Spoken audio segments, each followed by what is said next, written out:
Hi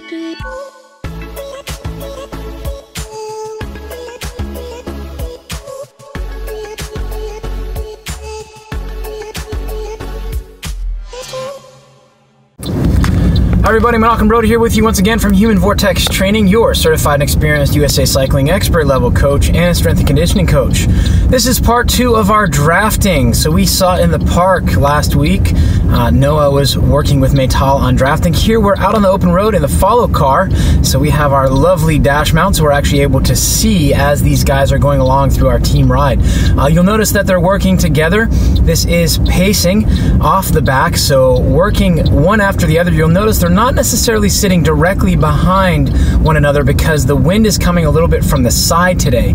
So as he feels, the second rider feels the wind coming from an angle, he's going to find that quiet spot behind the rider in front. You'll notice he's keeping about a half or a quarter of a wheel's width apart. I don't know if you can see that quite as well here with the follow car. We can't get a side view for you.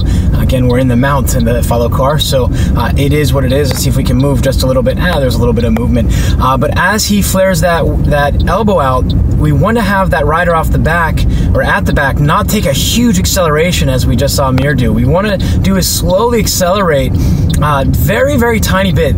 The idea is to save as much energy as possible. So you want to try and stay the same speed as you pull through, and that allows the rider in the front to recover just a little bit and saves you the energy and keeps you from burning yourself out as you go through your ride. And this is really important. I think a lot of riders do it wrong where they'll do an acceleration to get around the rider, and that costs you a lot of energy, and that can really set you back over the course of a longer ride. So whenever Amir flicks his elbow and calls Eero through, you'll see Eero just kind of slowly speed up just a tiny bit, and then Amir should back off of the gas to allow the rider behind Eero to come through. So this is how you properly paceline, and this is really important. You can work it in 2s and 3s. The second rider is going to do about 30%, maybe even more or less work than the rider in front. So right here you see Eero came all the way out around. That's way too much space that we have between the riders there. Remember, you want to stay about 4 to 5 inches apart at the bar handles. So your knuckles should almost brush his knuckle. Of course, paying attention to road furniture. Let's see if we can tilt back a little bit. There we go. Of course, paying attention to road furniture and things that are coming up, obstacles. So unless there's like a pothole or something else going on, we really want to try and stay 4 to 5 inches apart at the bar ends, because you're still getting an aerodynamic positive effect from the rider passing you next to you. And this is really important. Now, the next thing is we're starting to see Amir get a little bit tired, so the gap is starting to open up. He wants to communicate gap, easy, or speed up a little bit. So you want to use your voice, but you have to be very loud with it. If you feel you're in a 2-man break like this and you feel that the rider in front is going too fast, you tell him to back off a little bit. Say, slow up a little bit. Okay, there you go.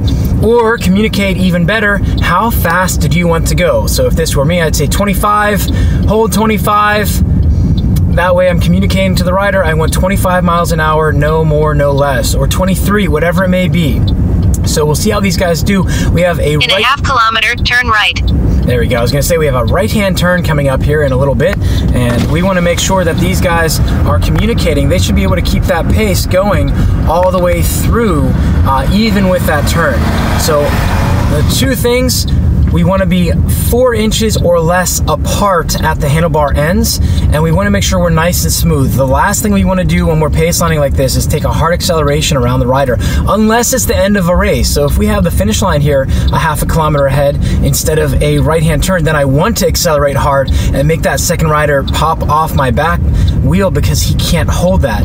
So it really depends on where you are in a race. This is a great live example of how to 2-man paceline or 2-woman paceline out on the road. So watch the first one with Noah and Maytal from last week in the park. That's the basics, how to get started with pacelining, how to practice. Turn right onto Route 6678.